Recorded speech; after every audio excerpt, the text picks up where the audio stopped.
Quick message on depression.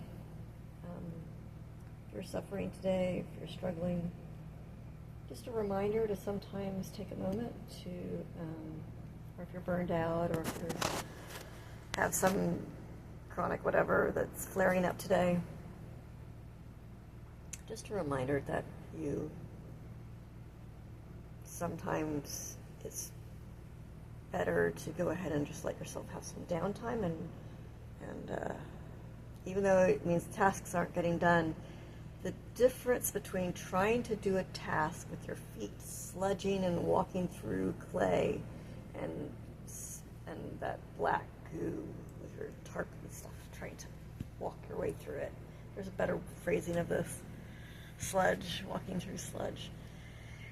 Instead of spending all of your energy fighting to get through the sludge to get to the other end, if you just give yourself a moment to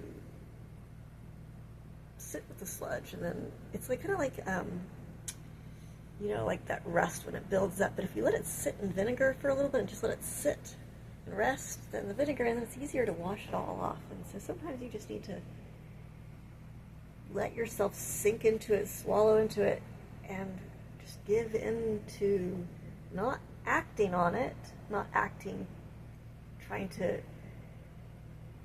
push through it, but just simply allowing yourself to just relax for a minute and recognize that you can't, and you're going to miss out on some, and things are going to go awry because you can't do it today. And to not try to fight that and just say, yep, this is my struggle today, and the world's going to fall apart on you. And then tomorrow, hopefully, or the next day, or whenever you are finally able to deal with the world, it's a lot easier. You'll find that when you are not fighting it, then you're able to do things easily. I also heard an interesting thing today about the concept of depression being where you're resisting the world the way it is.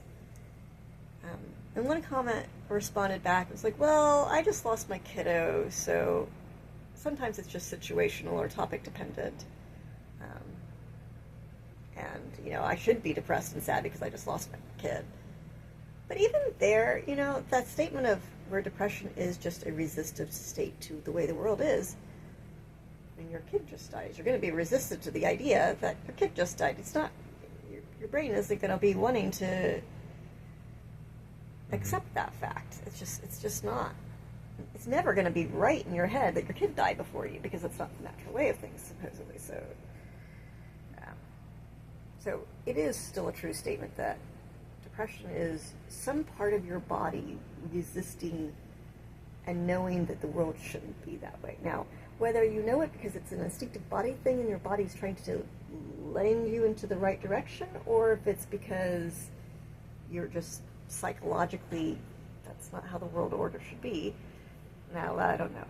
But there is some benefits to listening, to just taking time to just listening and checking in and being with the moment and being with the sadness. And if your kid just died,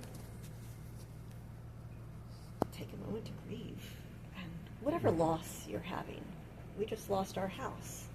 And it's 6 months later. Grieving, by the way, is not something where you do it one day and you're done.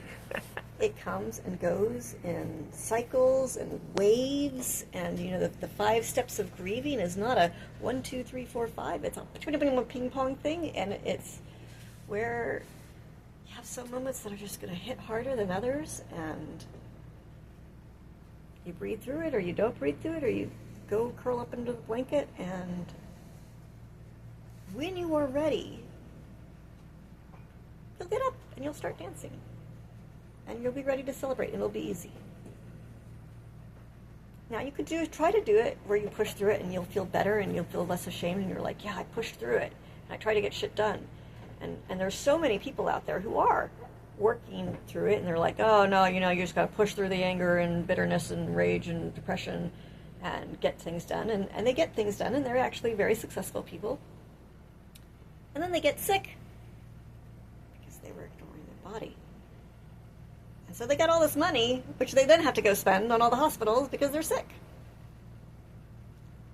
So or they don't have any loved ones because they didn't take the time to give their presents and hug to anybody. I don't know. It's just the idea that it's a balance. Sometimes you need to push through a little bit. So like if you want to get back in shape, you need to push through. And there's certain kind of push through things which are where you can. It feels good. There's like when you're working out, that very first few days it's really hard. But then you feel good afterwards. And so some kind of push throughs are. You need to put a little bit of elbow grease into cleaning the pot. Sometimes. Not always, though. So it's about listening and learning, which it is. So just a reminder to give yourself permission to check in with yourself to see which moment is that today. Is it where today is a push through? Or is today a moment where you're going to just say, fuck it? Or, excuse my language, but just, you need a moment. And after that moment is done and gone, you'll be able to be more relaxed. Anyways, just think about what I said and know that you're hugged. Wrap an arm around you. Even if you can't do it right this minute in the video, save this hug for when you are able to do it and put those arms around you. And know that there's empathy and sympathy, and you're not alone. There are other people, millions of other people just like you, who are going through the exact same thing. Maybe with variations, but similar enough that they know what you're going through. Lots of love, folks.